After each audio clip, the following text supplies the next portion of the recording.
What's going on, everybody? We are back home in Chicago now, and today I wanted to go over my race recap of my first trail race, the Crater Trail 50K.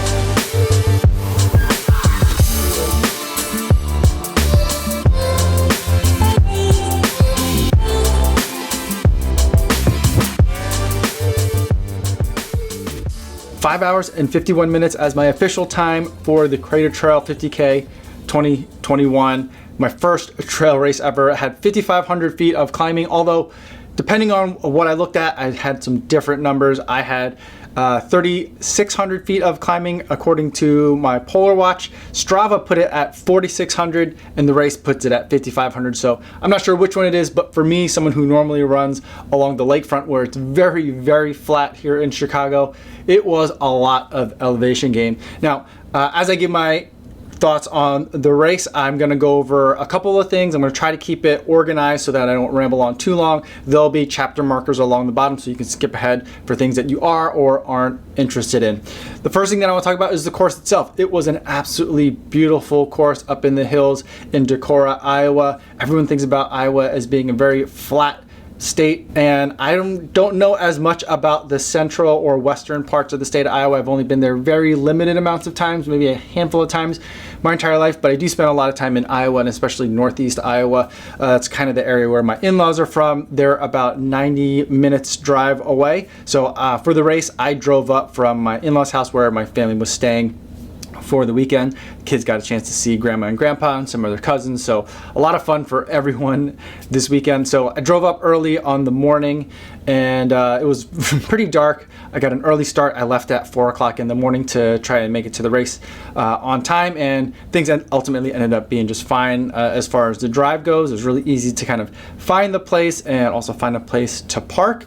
You're just kind of parking up on just the side of a road where the trailhead is. There isn't like a giant parking lot or anything kind of area, and by the time I got there, a little bit, just like a hair after 5:30 in the morning for a 6 a.m. start, there was also already a ton of cars already lined up there, but it still wasn't too far of a walk. The race director was like walking around as people kind of were parked further and further away from the race start, making sure people had any questions. I asked him, where do I do with my drop bag, that kind of thing. So it was really nice of him to be able to do that. The only thing pre-race that I thought was kind of like not an issue, well, maybe it could have been for some people, was that there was only 2 porta potties for everyone at the race. There were 70 people doing the 50K and about 70 people doing the 25K, and those were starting at 6. So there was a lot of people hitting those 2 porta potties. A lot of people, like myself, waited in line for a while, and then after a while we were just like, there's not going to be enough time, so we just started to get ready for the race.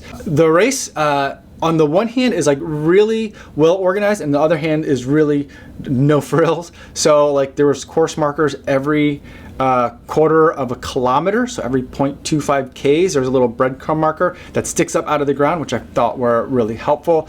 And then anytime there was a turn, there were signs that were like stapled or adhered to trees, so that way you could see them and know that you would have to make a left turn or a right turn right away. That was pretty much the only time you saw those. And then after you made the turn, there was a follow-up, like you went the right way kind of sign. So I felt like that was really good and very helpful. I did manage to miss a couple of turns, but that's me. I'll get lost anywhere. But for the most part, like I was just absolutely impressed by how much they had marked off the trail. And anytime there was potentially a turn you could take that wasn't the right way, they taped it off with some like red thin tape, so that way you would know like that's not the way to go. One time I almost ran through some of that tape because I was going the wrong way, and other times it was just like, oh, I totally would have gone that way if there wasn't that marker there. So that was really nice to see. On the other hand, there wasn't like a starting line kind of like thing to go through, or a banner or a marker or anything at the beginning. There wasn't a time clock. There's no chips on the bibs or anything like that at the beginning.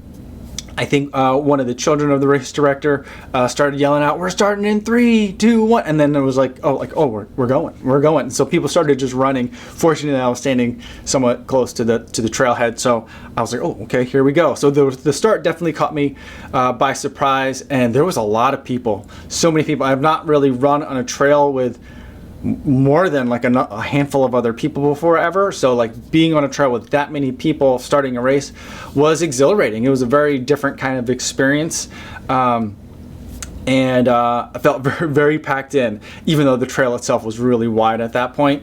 But it was a lot of fun to be in that, and just to like go through the first handful of miles just with a bunch of people at the same time. It was just a lot of fun and a very different kind of experience for me. It's something that I think I really haven't experienced anything like that since running like cross country in high school. That's the only time I've been like in the woods on like that kind of terrain with that many people trying to run. So that was pretty cool. As far as the course itself, there is a wide variety of terrain. There's very, very soft tree covered trails that's really well manicured. There's grass. There is rocky stuff. There is very steep inclines and declines. There's lots of really nice rollers, some switchbacks. There's rocks because the area, the trailhead itself is right next to a quarry, but the whole hilly area that it's on, I believe it's on top of limestone, I think is the stone that's predominant in the area. But there were certain parts of the course that got very rocky, and also like smaller stones. Not that it was like kind of like gravel that you would kind of like slip around in, but there was like underfoot. It felt like you weren't running on dirt, you were running on rocks for a lot of it too. I'm not say a lot, but for a decent portion of it. And so on some of those, one of the main descents, one of the main very steep descents, it's on some of that rocky stuff that it did kind of like move around just a little bit underfoot as you were running. And then there were certain parts that were on pavement. So there was some either like a dirt road that was very hard packed because like trucks that haul rocks go on it, so it had to be pretty robust, or actual just paved roads itself. So that was a portion of the race as well. So there's a little bit of everything in terms of terrain. There weren't any water crossings, but there were a couple places where if you were feeling like it, you could get your feet wet. And I guess depending on the year, depending on how high the water is, you might end up having to be in the water for a bit. The course is just absolutely beautiful. I'm always going to be up for a run in that area because it was so fun to run on that terrain. 5,500 feet over the course of the 50K is a lot of elevation change for me to handle in one go. But I think that like any other time that I'm going to be in that area, like that terrain is just going to be perfect to get a nice hilly trail workout. For me, I know there's people out there that's something that they might do every day, but for me that was a real treat to be able to go and experience that, and I had an absolutely great time running along this course. It was so much fun. Even the portions where I walked a lot, it was still a lot of fun. So as far as the race itself went, I think that the best way to kind of like boil down what happened was it was really hot, it was really hilly, and I took the first lap way too hard, and I paid for it on the second lap. So that's kind of like the executive summary, but we could take a look at some of the heart rate information and some of my power numbers as well. I didn't really know exactly, it's my first trail race. I've done 50Ks before, but it was on flat terrain. And I've run in the trails before, but I've never like kind of combined those two things, and I've never done trail race. So I didn't really know like how hard can I push and how long would it take me. I was estimating that I'd be somewhere between 5 and 6 hours for the day. So I went out at that 5-hour pace, trying to see kind of like where that would put me for the day. And the first lap, the 5-hour pace was tough but manageable. And I thought, okay, I think I could do this for the second half as well. It's going to be a real struggle, but it's a race. It's supposed to be a real struggle at the end. Or not struggle, but it's supposed to be a challenge to be able to keep it up. So I felt pretty good about it. But yeah, I think after a little while, the heat just definitely got to me. As far as hydration and fueling went, I had prepared for I brought 5 hours of gels and liquid with me. And I did have another hour's worth of gels in my drop bag, as well as a change of shoes. I ended up not picking up those extra gels or changing shoes. I was probably good on the shoes, but I probably should have picked up those extra 2 gels. But ultimately, I'm not sure how much that really would have changed for me, just because I just think that ultimately, again, I went out too hard on that first lap. If I look at the heart rate, I think that tells the story. The overall average heart rate for the day was 155 beats per minute, and that's right about where I wanted to be going into the race. I wasn't sure. I was thinking if I could stay between 150 and 160 for the race, that would probably put me in a good position to have a really good day. And I finished with that as the overall heart rate for the race, but especially like miles 5 through 10 is definitely an area where I was having a lot of fun, and I definitely overcooked it, and that's just a long time to be way over what you want to be for your heart rate. And I think that just kind of like wasn't the only time that I did that. I kind of did that the entire first lap, but it was probably the worst concentrated period of time where I was over where I wanted to be, and I think that that just kind of depletes you a little bit early. As far as the power numbers go, you know, I had the stride power meter with me, and I did like the race calculator, letting it tell me like, all right, here's the power number that you have to hit if you're going to run 50K, and it told me 245 watts based on my critical power number of 286. And I'm not sure, I don't think I ever hit 245 in any kind of sustained way, except for like on some very short bursts going up hills during this race. And so I'm not sure if the stride foot pod is that helpful for a race that's this hilly, because when you're going up really steep inclines, a lot of the time I was walking or power hiking, whatever we're going to call it, but I was walking up the hills. And then when I'm going downhill, you know, even when I'm going down like really hard, too hard for the, you know, to cover the distance of a 50K, but when I was just, you know, letting it rip and having fun, I'm still not sure that I was getting anywhere close to that 245 number. So maybe on something that was a little bit more of a rolling course and not quite as much elevation change as this one, or not as quite of a drastic elevation change as this one, the foot pod might be more useful. But I'm just not sure how useful it was for me in this race, because like I wasn't anywhere near that 245 number. I was averaging 178, but you know, there's times where I'm stopped, I'm walking, or I'm at water stations. So ultimately, I'm not sure how useful power was for me. I was looking for the most part at heart rate, with the hills being like, I don't know, I don't care what the heart rate's going to be on the hills. I'm just trying to get up there with spending like kind of as little energy as possible. If it felt tough, I would walk, or if I was with a group, whatever they did is what I did, which is I should have done more of that since this was my first time out on a trail race like this. But heart rate was a lot more useful for me than the power number. All right, so one other thing that I got to talk about is the fact that I definitely cut the course on this one. I've been talking about all the navigation markers and stuff that they do, but I remembered a point on the second lap where I suddenly had to make a turn, and I was like, oh, what is this? Like, and I was like, I don't remember doing this the first time, but then I was like, yeah, that was like several hours ago. I'm not really sure. Maybe I just don't remember it. But I'm like, this is a weird turn. Because at this point, that turn where I was at on the first and the second lap, I was by myself. And so I went on this turn and I started going through this area, and I was like, this kind of looks familiar. I think I did this. I'm pretty sure I did this. And then as I was going through it and I finished it, I was like, I'm not sure I did this, but maybe I did. I just kind of like zoned out for a minute. And then as I kind of got back, there was this little loopy part where I went through this grassy area. First I went through some pine trees and then a very extended grassy area. And then it resumed back to a part of the trail that I recognized. And then at that point I was like, oh, I did not do that on the first time. I'm like, oh, do they change the trail? Maybe they do it so you end up on a different part of the trail. So after the first lap, maybe they go through and change the markings. I was like, that doesn't sound right. And by the time I finished, I was like, no, I didn't hit that part on the first lap. I think I just cut the course. And so I finished the race, collected myself, got myself back together, and then I did let the race directors know that, like, hey, you know, I'm pretty sure I cut the course. I don't know for sure because I don't remember seeing a certain part of it twice, but I could just be remembering it wrong. I just want to let you guys know. And I did that, and they took my bib number down and put like a little asterisk by or whatever. And then yesterday, as I was looking through my data, getting ready for this video today, I was able to look very closely at my GPS tracing, and that part that I didn't quite recognize on that second loop is in fact a part that I only went on once, it looks like, for this tracing. I couldn't really see that from my phone because I can't see it in that kind of detail, either on Polar or on Strava. So when I was able to get in front of my laptop, then I was able to do that. So I've emailed them and let them know.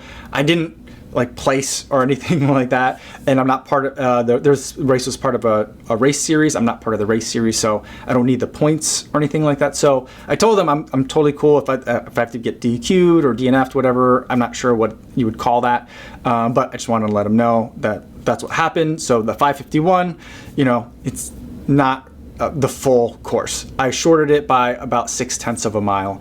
By my estimation, is about how much I shorted it. So there's what it was, inadvertent. I didn't mean to do that. I just have a hard time seeing red flags, which is like the color the 25K course markings were. I have a hard time seeing red in a forest. I'm a little bit colorblind.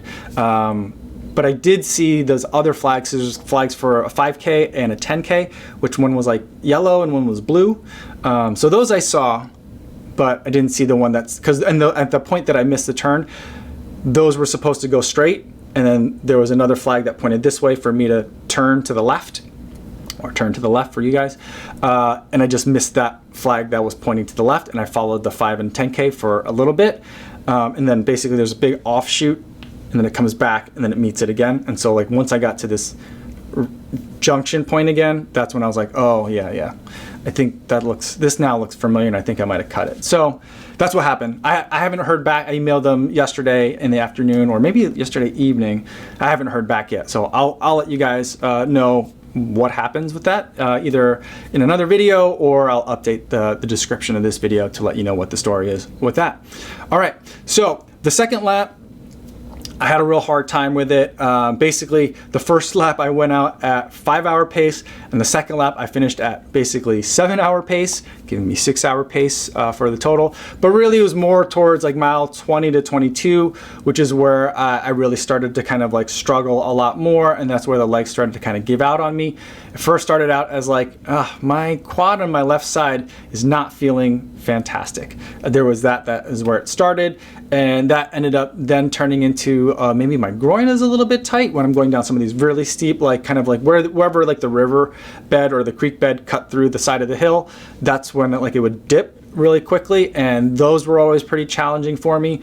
And then it became both quads, and then at one point I just got locked up because as my quads started feeling it, I started trying to run more while activating my quads a little bit more, and then I felt like that put more strain on the hamstrings, and then like my left hamstring then like locked up, and so then basically my legs stopped for a second, so I had to get down, stretch everything out, and try and like keep moving. But at that point I was pretty much like walk jogging. I'd like walk not even 100 meters at a time, or yeah, about maybe 100 meters at a time, run 100 meters maybe. It wasn't a lot, but it was just trying to like figure out the best way to keep momentum going, and I, rather than trying to like really push it and like muscle through everything, or like kind of like will my way through it all, I was just like, you know what, I went after it too hard, paying for it now, and at this point I just want to be able to finish the race, have a good time, have a smile on my face afterwards, and not like kind of like stumble and die over the finish line. So like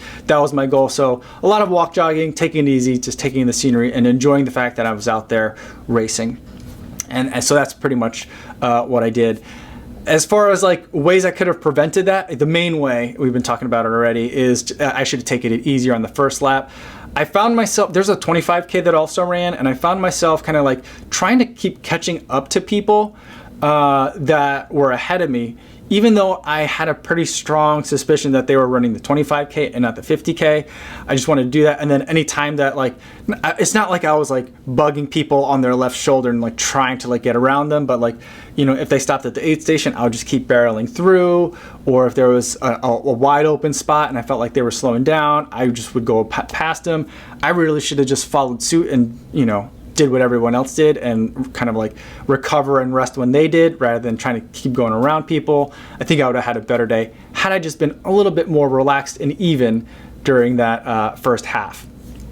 But other things that I think also could have run into it, I mentioned that it was a pretty hot day. It started out in the 70s and it felt pretty cool, and it is tree covered, but it got to, probably for me, by the time I finished, we were closer to the mid 80s. I think the day got to the 90s. I don't know that I was running when it was in the 90s as far as temperatures went. And so I went through my fluids a lot faster. So I think I had probably about 4 hours worth of fluid at the rate that I was drinking, given how hot I was feeling and how hard I was working. And I had, like I mentioned before, about 5 hours worth of gels. I did give one gel away to someone that asked for one while we were out on the trail. And I think that was fine. I don't think that the gels were necessarily a problem. Maybe I could have used a little bit more sugar on the run. Maybe that would have helped those muscles from locking up maybe a little bit. Maybe it would have delayed the onset of that by maybe another half hour if I had eaten more gels to account for the fact that it was hotter and I was working a little bit harder than I was anticipating. So that's, you know, a little minor tweak that I can make that I think can help me out when I do this again. I don't know that I'll do this race again, but if I do another trail race, I'll probably do another trail race. So that's one thing I could do. The other thing is the salt. I did have Noon Endurance formula, which has a lot of salt in it, 380 milligrams per serving. I had 4 servings in there for 2 liters of fluid. And I felt like that would probably be enough for me for the day, but you know, that was probably enough for a good 4 hours, maybe 5 hours. I did run out of fluid, what felt like pretty early, maybe like halfway through the second lap. So yeah, probably around like the mouth, right around where things started to go poorly for me. That's when I ran out of fluid. And then also the salts that were in the gels. I had 4 UCANs. I had 2 Humas and 2 Science and Sport. The UCANs don't have very much salt in them at all, and the Science and Sport don't have very much salt in them at all either. They're mostly sugar and some caffeine in the Science and Sport. I think I might have, the UCANs I think were a good choice, but I think that instead of the Science and Sport, I should have went with the Huma Chias that I went with, because those have a good amount of sugar, but they also have a lot more salt. They have 245 milligrams of salt. So I think if I had could have added maybe like 500 milligrams to 1,000 more milligrams of salt, or like basically what's in a salt tab, I think that probably would have also helped. So maybe if I had more gels, more salts, that probably could have carried me along to the finish maybe in better shape. But overall, I really think that those are just minor things that could make me feel a little bit better during the run. But I think the main thing was, for my level of fitness and my level of acclimation to this kind of terrain, taking it easy on the first lap is really, that's the whole story right there. So that's basically that.